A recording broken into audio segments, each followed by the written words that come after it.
Guys, ito yung part 2. Hindi ko nasabi kasi na part 2, magkakaroon ng part 2.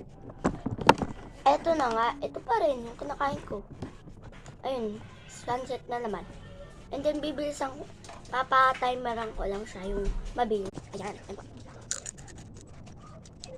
Friendship.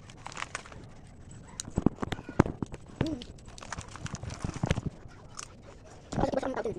Tinahulog. Buti naman akong pakalo. Basta. Wala naman pagkasansin. Gabi. So, binalik ko na siya sa normal. Yung na yung pagka-crunchy.